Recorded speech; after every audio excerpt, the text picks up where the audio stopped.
KTV mini. নমস্কার, আপনাদের সঙ্গে আমি অর্পণ। শুরু করছি কেটিভি মিনি, আর কেটিভি মিনিতে আপনাদের সবাইকে স্বাগত। তবে আবারও গত এপিসোডের মতো এবারও অনেক অনেক ধন্যবাদ আপনাদের। প্রথম 3টি এপিসোড পুরো সুপার ডুপার হিট, তার জন্য আপনারাই দায়ী বলবো এক কথায়। এই দায়ীটার জন্য আমরা ভীষণ ভীষণ আনন্দিত আর কি। আপনারা না থাকলে এই এত ভিউজ মানুষের কাছে পৌঁছানোটা এটা সম্ভব হতো না। মানে আপনারা পছন্দ করেছেন বলেই মাত্র 3টি এপিসোডে কেটিভি মিনি এতটা জনপ্রিয়তায় পৌঁছে গিয়েছে। অবশ্যই তার জন্য একটা বড় রকমের ধন্যবাদ আপনাদের। তবে আজকেও একটা ব্র্যান্ড নিউ এপিসোড নিয়ে আপনাদের সঙ্গে এসেছি, আর তার মূল বিষয় হচ্ছে মলদ্বীপ। মলদ্বীপ কিন্তু আজকে এপিসোডটা ভীষণ ইম্পর্টেন্ট। কেন বলুন তো? এই যে চারিদিকে হ্যাশট্যাগ বয়কট মলদ্বীপ চলছে এবং ভারতের সঙ্গে মলদ্বীপের নেতা মন্ত্রীরা যা করলেন সেটা এক কথায় নক্কারজনক ঘটনা। তবে মলদ্বীপের যারা আছে, যারা মলদ্বীপে ঘুরতে যান বা যাবার পরিকল্পনা করছেন, তাদের জন্য একটা ইনফরমেশন দেওয়াটা খুব ইম্পর্টেন্ট। কেন বলুন তো? এখানে একটু ইতিহাসের দিকে যদি ঘাঁটাঘাঁটি করি তাহলে অনেক তথ্য বেরিয়ে আসবে। কারণ এই মলদ্বীপকেই বাঁচিয়েছিল ভারত। হ্যাঁ, বাঁচিয়েছিল শব্দটা ইউজ করছি, নাহলে মলদ্বীপ আর মলদ্বীপ থাকতো না। ঘটনাটা 1988 সালের। সেই সময় নভেম্বর মাসে একটা ফোন দিল্লিতে এসেছিল বাঁচানোর আরতি নিয়ে।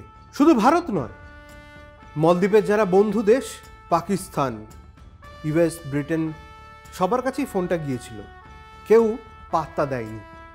একমাত্র ভারত মাত্র 9 ঘন্টার সময় নিয়ে সেই পরিস্থিতির মোকাবিলা করে মলদ্বীপকে আজকে একটা নির্দিষ্ট জায়গায় পৌঁছে দিয়েছিল সেদিন। আর আজকের মলদ্বীপ না হলে অন্য রূপে দেখা যেত। এই যখন মলদ্বীপ নিয়ে এত আলোচনা হচ্ছে, তখন ইতিহাসের পাতাগুলো বড্ড চোখের সামনে এসে গিয়েছে। সেই ইতিহাসের পাতায় কি ছিল, কি অপারেশন ছিল, আজকে সেটাই আলোচনা এবং সেই ইনফরমেশনটাই আজকে আপনাদের দেব। অর্থাৎ মলদ্বীপকে কিভাবে বাঁচিয়েছিল ভারত। এবার স্ক্রিনে দেখে নেওয়া যাক সেই ইতিহাসে বা ইতিহাস কি বলছে। একবার দেখে নি স্ক্রিনে। 1988 সালের 3রা নভেম্বর কি হয়েছিল? ভারতীয় বিদেশ মন্ত্রকের কাছে মলদ্বীপ থেকে সাহায্য চেয়ে জরুরি বার্তা এসে পৌঁছায়, যেটা আপনাদেরকে আমরা বললাম যে পৌঁছেছিল। তারপর শ্রীলঙ্কান জঙ্গি সংগঠনের সঙ্গে হাত মিলিয়ে দেশের সামরিক অভ্যুত্থানের পরিকল্পনা করেছিলেন আবদুল্লাহ লুথুফি। ইয়েস, তখন মলদ্বীপকে বাঁচানোর জন্য সেই কাতর আরতি ভারতের কাছে এসে পৌঁছেছিল। আর ভারত না, বেশি সময় নেয়নি, মাত্র 9 ঘন্টা। দেখেনি পরের স্লাইডে কি আছে। ভারত সাহায্যের আর্জি ফিরিয়ে দেয়নি, বরং স্থলবাহিনী, নৌসেনা, বায়ুসেনা মলদ্বীপে অভিযান চালিয়েছিল। আপনাদের একটা জিনিস জানিয়ে রাখি, যে সমস্ত অভিযান হয় সেখানে 3 বাহিনী নিয়ে ভারতে যাওয়ার প্রয়োজন হয় না। কিন্তু সেই অভিযান, যে অভিযানকে আমরা সবাই জানি এবং যে অভিযান ইতিহাসের পাতায় স্বর্ণাক্ষরে লেখা থাকবে, অপারেশন ক্যাকটাস, অর্থাৎ মলদ্বীপকে যেভাবে ভারত বাঁচিয়েছিল সেই অপারেশনের নামই ছিল অপারেশন ক্যাকটাস। আর তার জন্যই কিন্তু 3 বাহিনীর ব্যবহার করেছিল ভারত। শ্রীলঙ্কা জঙ্গি গোষ্ঠী peoples liberation organisation of Tamil, এলামের বহু সদস্য শ্রীলঙ্কা থেকে একটি বিমান ছিনতাই করে মলদ্বীপে পৌঁছেছিল। তারপর দেশের গুরুত্বপূর্ণ শহরগুলি একের পর এক তারা দখল করে নেন। বিমানবন্দর, সরকারি ভবন সব জঙ্গিদের দখলে চলে গিয়েছিল চোখের নিমিষে। শেষ নয়, তারপরেই কিন্তু ভারতের খেলা শুরু। দেখা যাক ভারত কিভাবে সাহায্য করেছিল, যেটা আজকের সবচেয়ে বেশি আলোচনার বিষয়। যারা মলদ্বীপ নিয়ে জ্ঞান দিচ্ছিল, তথাকথিত কোট আনকোট জ্ঞান, এবং মলদ্বীপ যেভাবে ভারতের কি বলবো, বলার ভাষা নেই, যেভাবে ভারতকে অপদস্থ করার চেষ্টা করছিল, তার জবাব হয়তো এই ভারত কিভাবে সাহায্য করেছিল সেই জবাবটা ভীষণ রকমভাবে গুরুত্বপূর্ণ আর জানাটাও দরকার। কারণ ভারত যেভাবে সাহায্য করেছিল, অর্থাৎ যে ফোনটা তখন নয়াদিল্লিতে এসেছিল, সাহায্য চেয়ে ফোন আসার মাত্র 9 ঘন্টার মধ্যেই মলদ্বীপে ভারত সেনা পাঠিয়ে দিয়েছিল। ভারত যে মলদ্বীপকে সাহায্য করবে, এত দ্রুত ভারতীয় সেনা যে সেখানে পৌঁছে যাবে, বিদ্রোহীরা তা আন্দাজ করতে পারেনি, ফলে তারা দ্রুত পিছু হটে গিয়েছিল। না, এত সহজ নয়। ভারতীয় সেনাবাহিনীকে অনেক রকমভাবে ভয় অর্থাৎ ডরানোর চেষ্টা করা হয়েছিল। সেটা কিভাবে? সাংঘাতিক ঘটনা, দেখুন পরের সাহায্যে কি আছে। পণবন্দীদের নিয়ে জঙ্গিদের জাহাজ শ্রীলঙ্কার দিকে রওনা দিয়েছিল। পিছনে ধাওয়া করেছিল ভারতীয় নৌসেনার জাহাজ। ভাবতে পারছেন? এতটা সহজ নয়, দুঃসাহসিক অভিযান ছিল।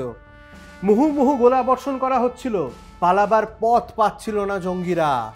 তারপর জঙ্গিরা যেটা করলো ভারতীয় সেনাবাহিনীকে ভয় ধরানোর জন্য, সেটা দেখুন। বাঁচার জন্য শেষ মুহূর্তে মরিয়া চেষ্টা করে জঙ্গিরা। ভুলে গেলে হবে না, ওটা ভারতীয় সেনা। জাহাজের 2 পণবন্দীর মাথা কেটে তারা সমুদ্রে ফেলে দেয়। কি সাংঘাতিক ভাবুন! তা দেখে ভারতীয় বাহিনী ভয় পেয়ে পিছিয়ে যাবে বলে মনে করা হয়েছিল, কিন্তু নৌসেনা থামেনি। শেষ পর্যন্ত শ্রীলঙ্কার জঙ্গি এবং মালদ্বীপের বিদ্রোহীদের আত্মসমর্পণ করতে হয় ভারতের কাছে, কারণ ভারত এই সমস্ত জঙ্গিদের ভয় পায় না। এখন ভারত যেমন নতুন ভারত, তেমনি তখনও ভারতীয় সেনাবাহিনী যথেষ্ট ওয়াকিবহল ছিল, যথেষ্ট তৎপর ছিল এবং যথেষ্ট শক্তিশালী ছিল এই রকম সমস্যার, এই রকম অভিযানকে সফল করার জন্য। আর এই যে অভিযানটা হলো, তারপরেই কিন্তু মালদ্বীপ এই এরকম জঙ্গি গোষ্ঠীদের থেকে মুক্ত হয়েছিল। অর্থাৎ ভারতীয় সেনাবাহিনীরা যেভাবে তার যোগ্য জবাব দিয়েছিল, পিছু হটতে বাধ্য হয়েছিল ওই জঙ্গিরা। আর পিছু হটতে বাধ্য হয়েছিল বলেই মালদ্বীপ আজ এই মালদ্বীপে রয়েছে। তবে কি আর বলবো, মানে কোন ভাষা ব্যবহার করব বুঝতে পারছি না। যে ভারতীয় সেনাবাহিনী সেদিন মালদ্বীপকে বাঁচিয়েছিল, চীনপন্থী বা চীনের খুব প্রিয় শাসক মৈত্রু ক্ষমতায় আসার পর মালদ্বীপ থেকে সেই ভারতীয় সেনাবাহিনীকেই সরিয়ে দিয়েছে।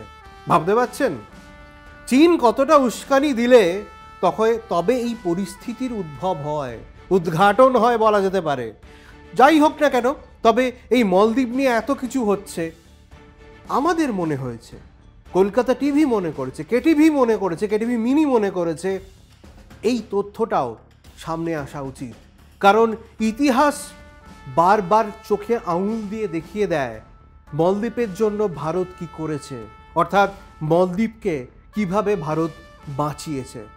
ভুলে যাবেন না, ক্যাকটাস, অপারেশন ক্যাকটাস ছিল বলেই, ক্যাকটাস হয়েছিল বলেই মালদ্বীপ কিন্তু আজকে এই জায়গায় দাঁড়িয়ে।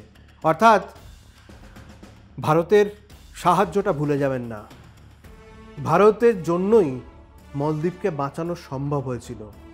অপারেশন ক্যাকটাস তার সাক্ষী।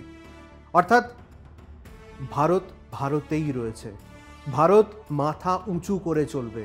আর এই যে অপমানের জবাব, তার জবাব ক্যান্সেলেশনের মাধ্যমেই আপনারা পাচ্ছেন আশা করি।